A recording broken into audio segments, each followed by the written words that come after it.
Hello, everybody. Happy Friday. It's Dave Neal, stand-up comic host of Bachelor Nation News. We've had so much content this week regarding past seasons. Caitlin and Jason breaking up, Nick Viall having a baby, and we're going to have more on that after in our next story on Patreon. We'll be covering Nick's baby story, patreon.com/Dave Neal. But now we're back to the current season, the drama unfolding on Charity season, with Xavier responding to a lot of the criticism. He's finally sharing his thoughts of being on the show on an Instagram post he just released.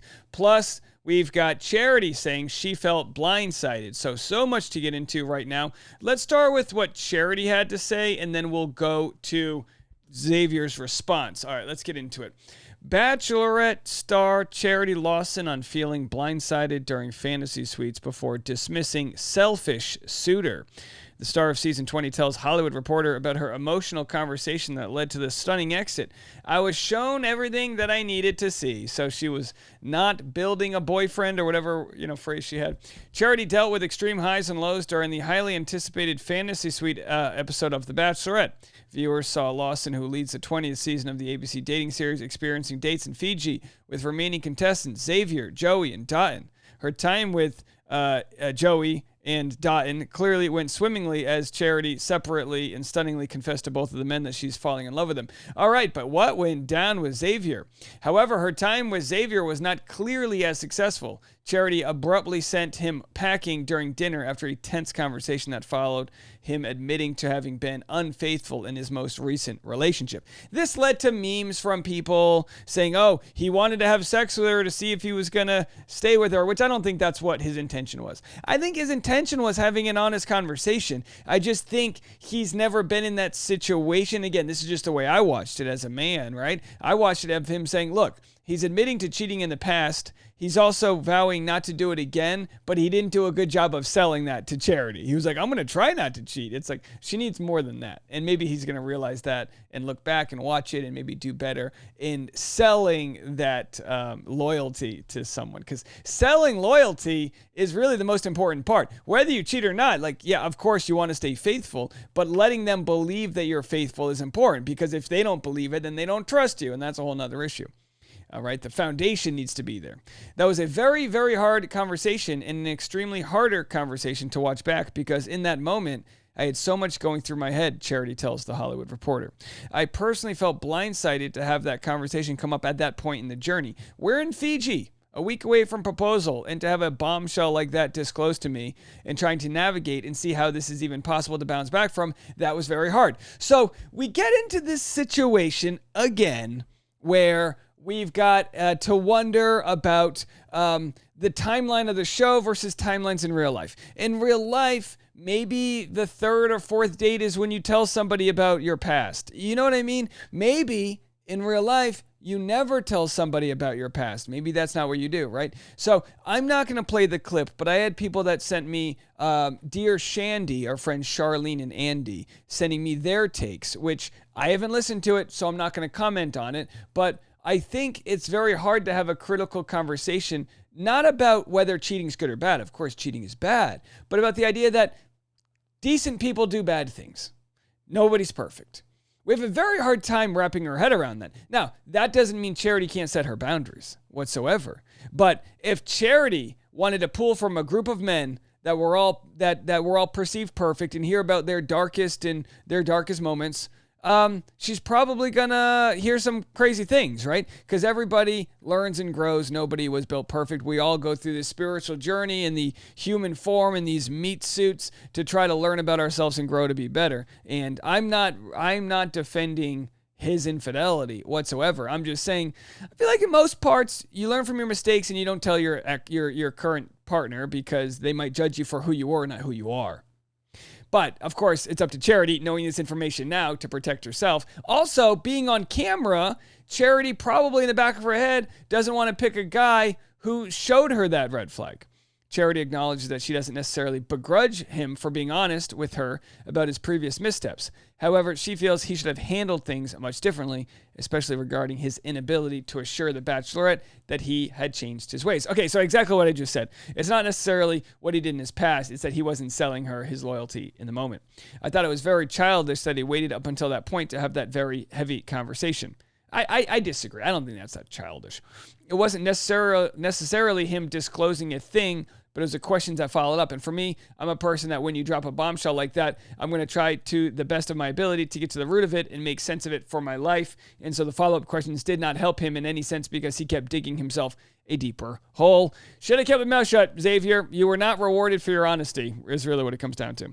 She adds, I knew in that moment that this is absolutely not something that I need in my life, and this is not what I came in here looking for. Qualities of a man that's going to be my future husband. Charity emphasizes that she has zero regrets about the way that her relationship with Xavier played out, given that such an exchange proved their connection wasn't meant to be.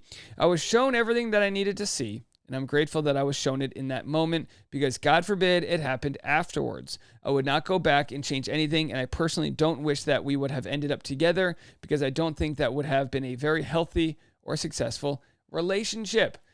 I don't doubt her for what she's saying. I just think if we were going to do this again, I'd say, you know what, Xavier, have you learned your lesson?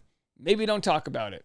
Maybe don't talk about it to her because in the moment you're trying to sell trustworthiness, that you're going to be a good pick. But if he doesn't believe that he's trustworthy, if he doesn't believe he's going to be loyal, then, hey, let her know that. And that's what happened. And now we have his response. Zay got the sauce. And again, it doesn't mean he's a bad guy. Doesn't mean he's a bad guy at all. So here are the 3 photos he posted. One with the men, one of him in, nice photo there in front of Stevenson Landing, and then one photo where he met Charity. And this is what he said. It's taken me a while to write this, but here goes. I never would have guessed that one DM asking me if I was ready to find love would take me on such an intense journey of self-discovery. For the first time in my life, I let go of the facts and figures to instead focus on letting my feelings lead the way. The process wasn't easy, but it's been immensely eye-opening. To Charity, thank you for always creating space for me to open up and step outside of my comfort zone, as well as for being willing to have tough, raw conversations that push me to think more deeply. You deserve everything and more, and I wish you the best in finding your forever person. It's never easy to share the worst parts of your past with someone you love, let alone the world, but honesty and accountability are necessary for growth. This journey was all about vulnerability, and although I may not have always been as clear or eloquent in expressing myself as I would have liked to be, I'm forever grateful for this experience. This was the ultimate experiment in love for me, and while all experiments leave me with unforgettable lessons, this one in particular has also prepared me to move through life with more self-awareness. I know there's lots more learning, more healing, and more work to do, and I'm looking forward to becoming the best version of myself. I think it's very well said. And Trill Swill said you hit the bullseye there. Let's see what other commenters had to say. I don't think we got any response from Charity. Someone said, y'all be like, you should have told her a while ago. I'm sorry, but maybe it was hard for him. Maybe he had been planning on it, but didn't want to lose her. At least he did say it before they went into the room. He could have waited, but no, he respected her and told her. I don't know, guys. Am I in the wrong here in thinking he didn't need to tell her? You know? I don't know. If my wife told me, hey, I cheated on my partner, it ended horribly, I learned my lesson, then I would have all this doubt, and then I would have all these questions, and then I would be reading into her answers, versus me right now just trusting her. Because you have to go into a relationship with trust until someone shows you otherwise. Now, Xavier showed it to her. It's almost like someone's like, we're giving you a pass on your past mistakes. We do that for everybody. We judge each other in the moment. Now, social media, Reddit, that has changed the way we act, as we've seen in the last several years. We judge people for what they said when they were 18, when they thought a certain way, which I believe to be, call it a red flag, sure, but I'd rather trust what someone says now, who they are now, versus what they said 10, 12 years ago, even 4 years ago. These are people that are slowly becoming their own version of themselves. You're not a version of you. When you're 15, when you're 20, if you cheated at 22, 27, whatever the year is, you're still trying to figure out who you are. You're trying, now, you might listen to this and say, oh, Dave, your moral barometer's way off. I don't know. I think I'm being more honest than some people are having, and I think a lot of commenters kind of assume the best in themselves and don't realize, like I've seen commenters say, hey, I cheated on my partner. I understand, that this and that. It's not a good thing, but we're all not perfect. By showing Charity a crack in his facade, she was able to ask questions that opened up that crack. Now, I'm not saying she did the wrong thing. I think she was put in a position where that's the choice she had to make. Someone commented, your honesty was brave, courageous, and refreshing. Showing up as your authentic self, including the fragmented parts we are all made of, was astonishing. I wish more of us would show up as our authentic selves. You're one amazing, loving, and extraordinary human being. We love you. All right, so there he is. That's his response. Let me know what you guys think. By all means, don't be swayed by my opinion. I just think with the cameras turned on and not fully fleshing out maybe, I don't know, his thoughts on the matter, why bring it up if you don't have like an airtight response to her? Was obviously she's very smart. She's going to ask you a lot of follow-up questions. He was kind of like, the more he explained about I was cheating when I was on vacation with the boys, what I learned is I shouldn't go out with the boys, whatever. It's like, no, what you should learn is you need to be faithful, that your faith is not for you, it's for your partner. It's for keeping the trust and knowing that nothing's going to tear you guys apart.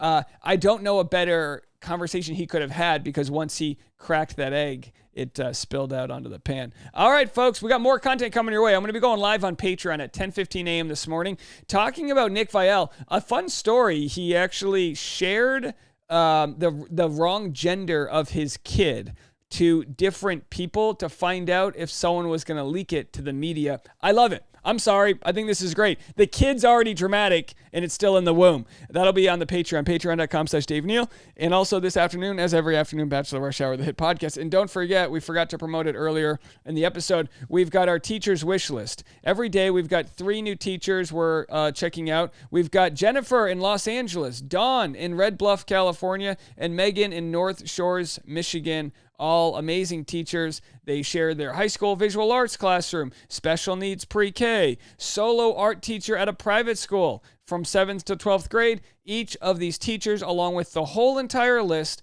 has Amazon wish lists, and we are donating to their classrooms to make them more vibrant and inspiring creativity in a warm environment for students, and helping the teachers be better equipped to do their jobs. Isn't this amazing? Isn't this a great way to spend an extra couple bucks on a Friday? So if all of you could just donate to one teacher, one of these things that they need, click the link. When you buy it, it goes directly to them. If we could all do that, I think we're going to make a lot of people happy. And we'll be back with more content right after this.